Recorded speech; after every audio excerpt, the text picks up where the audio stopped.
I like to make my comedy relatable to everyone. Like, have you ever had a placenta that you don't know what to do with? I know. I find myself in that position a lot. A woman came up with an interesting idea, though. She decided to bake her placenta into a lasagna, which I thought was an interesting choice. Like, how did she come up on that idea? Was she sitting there with a plate of lasagna going, you know what, this is good, but it needs something extra, an extra kick. Something that has come out of me in some way. And then she looked at her plate of placenta and she was like, what am I gonna do with this plate of placenta? I could throw it away, I could bury it. Hey, I know, 2 birds with 1 stone, ha! I wonder why she thought that was appetizing too, you know?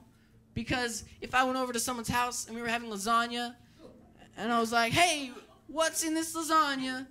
And they were like, oh, you know, noodles, ragu, 3 different types of cheeses, and my placenta, I'd be like, wow, what else do you have to eat? Oh, well, there's amniotic sac in the garlic bread, and we've made a salad out of the umbilical cord. Oh, I'll just have water. But no, in that family, it'd probably be the water that broke right before they had the child.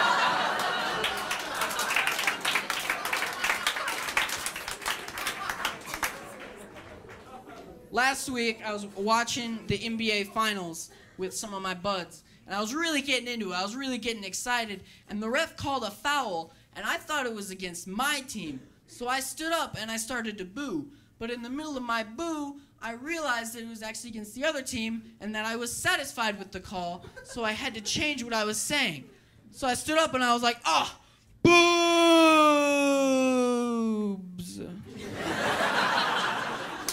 My friends were like, what? And I was like, yeah, boobs. I like boobs just like I like that call. Yeah, good call, ref. Good boobs. Good boobs, ref. All right.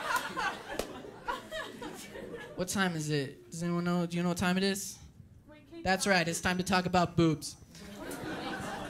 The other day, I was staring at this girl's chest, and she caught me staring, and she was like, hey, I am not an object. My face is up here. And I was like, I know that, but your boobs are a lot more attractive than your face. And I meant it as a compliment, but she got all bent out of shape about it. It's just, girls, you don't understand boobs, okay? You may have them, but you don't understand them, okay? Because when guys check out girls, they check out the 3 B's. Boobs, butt, and face.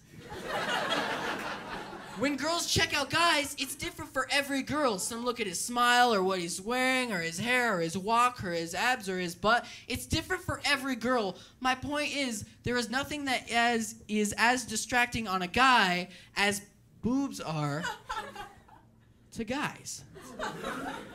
I think that the best way I can describe boobs are like ceiling fans. They're mesmerizing and hypnotic. You could glance at one for 1 second and then you'll be staring at it for 5 minutes. It's crazy. Girls, you just don't know what it's like, okay? You don't know what it's like. Here's what it's like. It's like if I had a very fashionable, expensive pair of shoes and I stuck them in my shirt, but half of them were showing. And you'd be like, oh man, are those stiletto heels? Can I see those and touch them a little bit? And I'd be like, hey, I'm not an object. My face is up here. Thank you, ladies and gentlemen, very much.